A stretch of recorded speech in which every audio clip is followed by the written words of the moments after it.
I don't know.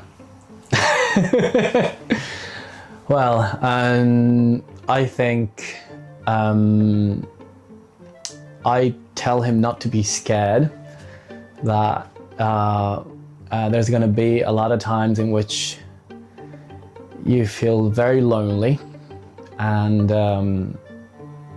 but that's part of it. That's part of growing up.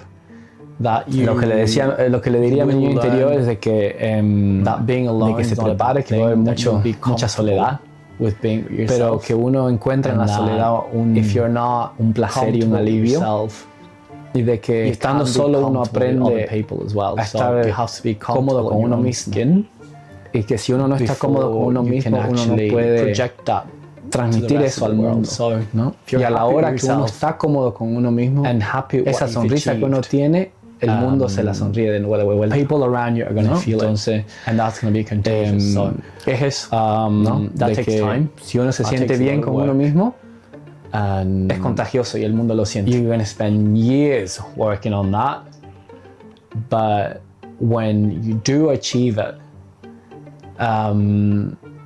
the world's going to smile back at you the way you do, even if you're not smiling.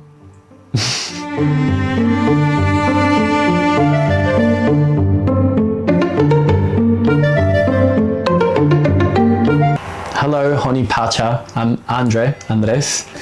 I came from Santa Cruz in Bolivia, and I've been in Ireland for 16 years now.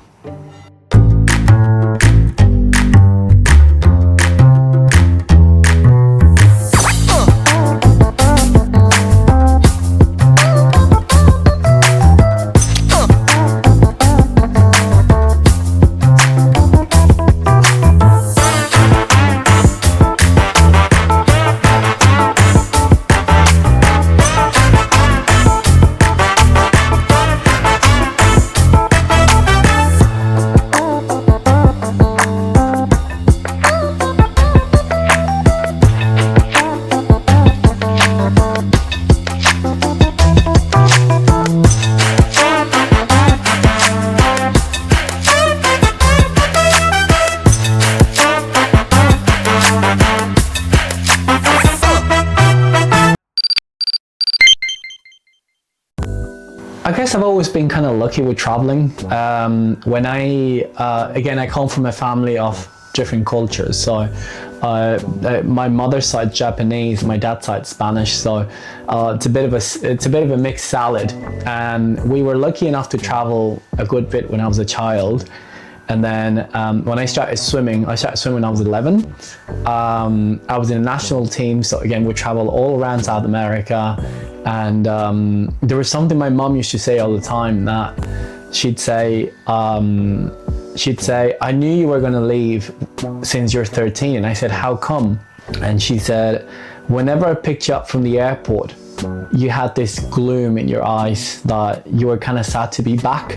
And it's not because you were sad to be back to your family or your house or anything like that. It's just that you were sad not to be traveling, not to be out there seeing the world, and then you talk about what you saw in the restaurants you ate at, and the sights you saw in the shopping centers and everything, and how I would notice this tiny little things that most people wouldn't notice when they travel. So I guess I've always kind of wanted to see the world. And then when I had the chance, when I finished school, to get scholarship for swimming, and I moved to Brazil, I think that's when I really took off. That's when I earned my wings, and I started just looking for places to see and things to do and opportunities, and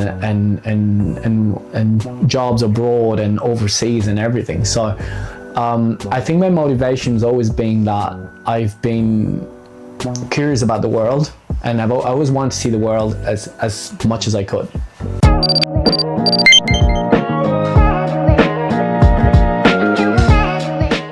I think we joke about this in my family a good bit, that there's some things that are family and genetic traits. So from my dad's side, we do tend to be a bit, wouldn't say lone wolf, So I wouldn't say I've detached from my family, but I definitely don't find it very hard to detach a little bit.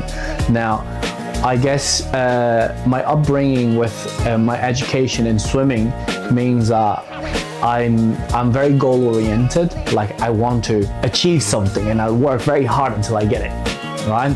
But I guess, you know, by emigrating, you start from scratch. You have to land somewhere and find an apartment and get your visa sorted, friends, again, education, work, money, bank account, social security, everything. So I guess you start mapping your life a little bit in small steps that will lead to big steps, right? So I think on the personal side, it's about defining those steps and trying to celebrate each step as you achieve it.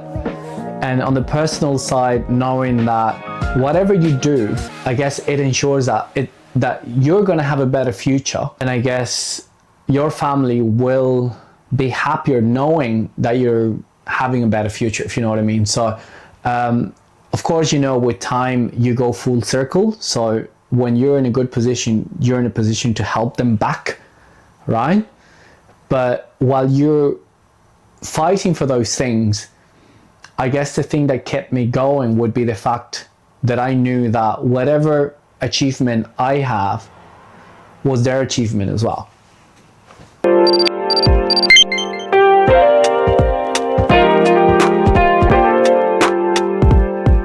I have a good story, actually. Well, I have two good stories, actually, but this one's less hard. There was one time that I think it was just a month after I arrived that I was living in my friend's couch in Dublin city centre. It was a horrible place, and I was just there for a month, you know. And I remember I had a fight with someone in the house, and then I went out in my pajamas and a coat. I just went outside to some fresh air and to the local convenience store to just get like a frozen pizza or something. And then it started snowing. And I was just in my pajamas and a coat in the snow. And I just, you know, that's it, you know, like Dublin in winter, snow, cold, rain. I just sat down on the bench and I started crying. So I called that the coat event, because I was just wearing a coat and pajamas and I was just like in a bench just crying with my frozen pizza. And that's when I started thinking, okay, it's not going to be easy, but we're going to make it work. We have to make it work. You already crossed the ocean to get all the way here. So cry about it now and cry hard, but move forward. So whenever I do have a difficulty, I guess that's how I go about it. I cry until I can't cry anymore. And then I just go like, okay, time to move on.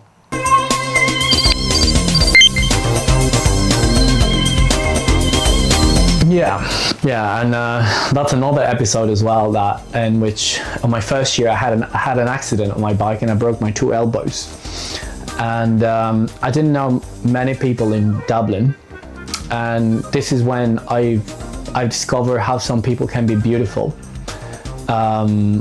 when they barely know you. So I had a friend who was a friend of a friend who I rang and I said, I'm having an issue here, I think I need to go to the hospital.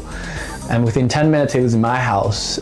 He went with me to the hospital and we waited all night in the emergency department just to be told that I had broken my 2 elbows. And I'm never going to forget when we went into the examination room and then the doctor said, so who's with you? And I said, I have a friend of mine waiting. And she was like, okay, bring him over. And then she said to him, you're going to have to be a very good friend, because your friend here just broke his 2 elbows. And I remember that I nearly fainted. It was just a rush of blood in my head that I just felt overwhelmed. I just felt like it was over. I felt like shouting and screaming and thinking, I need to pack my bags and go home tomorrow. That's it. I quit. I quit this place. I quit everything. I just want to be home with my mum. And that's it. So that moment redefined a lot of things here, because if I had done that, my future would have been completely different. So I guess, you know, it was the fact that I decided to stay after that that shaped what I have and who I am now.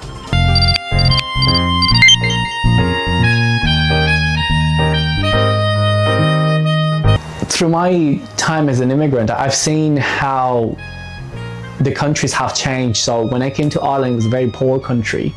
We didn't have a proper coffee shop. And I think I've been part of that growth, you know, with the nation, you know, and how we came out of the recession paying high taxes and everything, and how my career developed alongside that.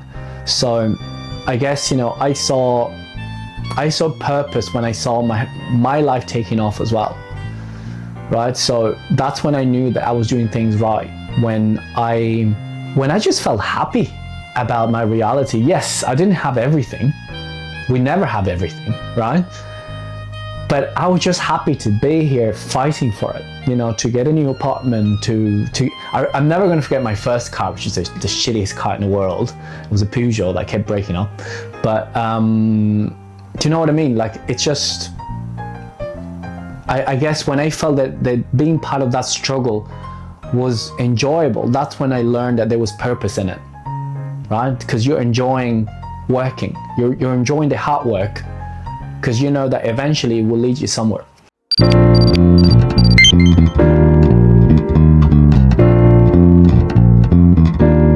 That's a very, very tricky question, because I've been thinking about this for weeks. Part of me wants to be at peace with what I have and what I've achieved and just enjoy it.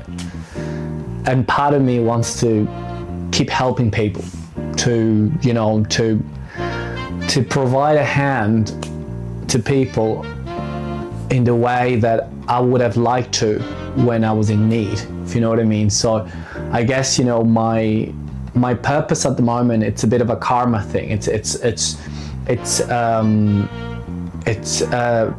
trying to provide people around me with things so they don't struggle in the way I did.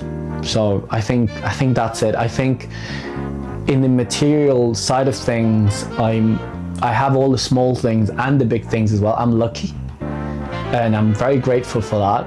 And I think part of anyone's success comes from being grateful. If you're grateful with the world's gonna provide. But also, I think I just want to help everyone around me in whichever way I can, and I think that's one of my main purposes at the moment.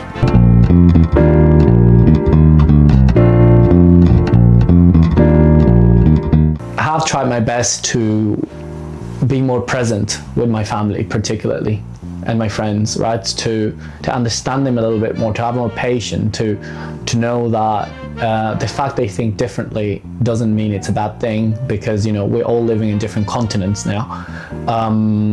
But I guess, you know, the way I do reconnect, it's through, I think, a daily effort of understanding what's happening halfway across the world. So I read the news, you know, I try to take part in any sort of voluntary activities as well, and I try to reconnect with my family in a way that I probably never have done in the past. You know, I think when we live with our families, we tend to take them for granted a lot of time. So we tend to think that they're always going to be there and they're present all the time, and we get annoyed that they're there all the time. But when we're halfway across the world, we realize that things can change in a minute, and we can lose them in any minute. So we need to make sure that we take advantage of them while they're there.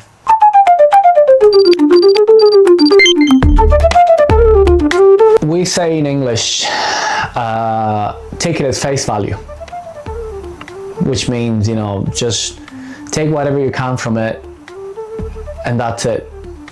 Like, I just be realistic with expectations in life, and enjoy it. You know, if someone's being shitty to you, I'm not saying enjoy the fact that they're being shitty with you. Just enjoy the fact that you're lucky enough not to be shitty.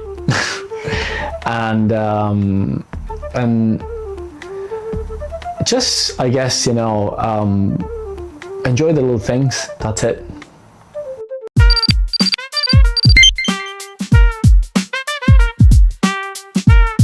Well, I do a bit of both. Well, I do have my 9 to 5, right? I work with e-commerce, right? So that's how my career developed. I never thought I would be working with that my whole life, but that's what I do now, and apparently I'm good at it.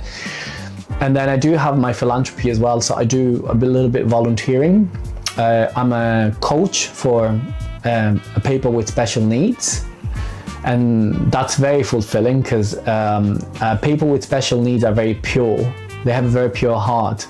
So they either really like you or really hate you. I'm lucky enough they like me. And because of that, they listen to me and they follow me with no condition. So coaching them has been very rewarding to see them developing their swimming and their skills.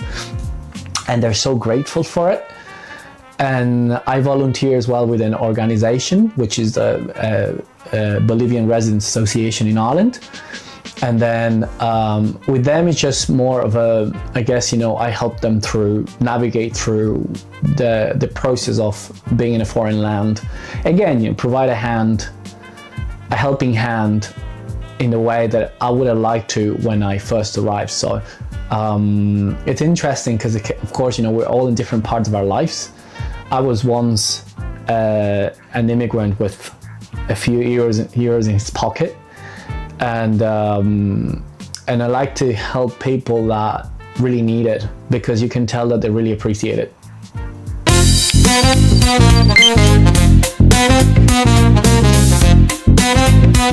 That's the thing. Like I don't have a massive passion about it. I'm just happy with stuff. I'm happy with the fact that I seem to be doing a good job at everything. And I just like the fact that I like to feel that thanks to that, the world's providing back. So we had a very difficult situation. My stepdad a few weeks ago, in which I traveled halfway across the world, and he recovered, and he's like brand new now, and his health is amazing. So I take that as the world telling me, this is to thank you for what you do. So, as long as everyone around me is fine, I'm fine too.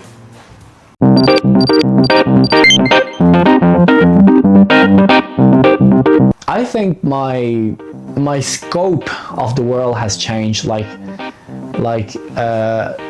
when we're growing up, our world's very small because it's defined by our families and our parents and our education. But when we leave and live our own life, our world becomes bigger, massive, right? So I think what has changed and how immigration defined what I do now is the fact that I was forced to adapt to the world. So if the world offered me a career in tourism, I took it. If it offered me a career in e-commerce, I took it. Why? Because you can't just close your head and say I was born to do this and that's it.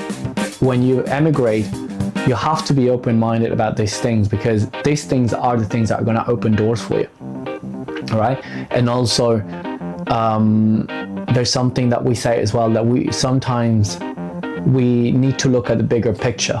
So we need to look up and straight into the horizon and say, how is this situation going to help me in the future? So there were many jobs that I hated, but I worked there because I knew that was going to bring something better along the lines in the future, which is what happened. For example, there was a job that I worked for 16 months and 10 days. I think I was literally counting days like I was in prison, but I knew that by working there, I was going to buy my house and so on. So you know what I mean? So it's kind of like, we need to learn to be flexible and adaptable, because the situations are going to change so much, and we need to know that those situations are going to shape how we're going to live our life in the future.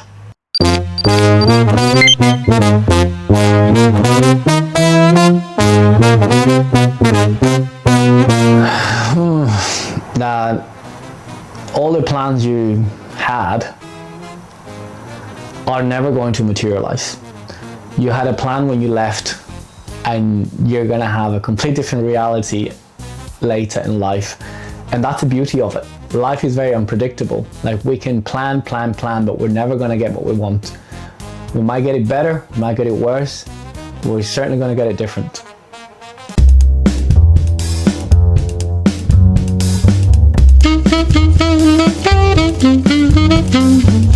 To hang in there, to have patience, to have courage, to know that being outside your comfort zone is okay, that being uncomfortable is okay, and particularly to welcome any change, good or bad, as a good learning.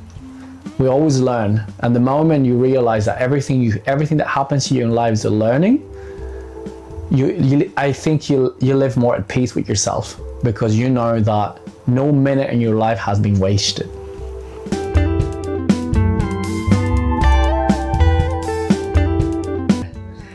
Un saludo, esto ha sido una tarde con Honey Pacha, lovely afternoon, en una lluviosa Pacha in Dublín de hoy, ¿no? La hemos pasado muy bonito, hemos conversado bastante aquí, y bueno, yo espero que todo lo que hemos conversado hoy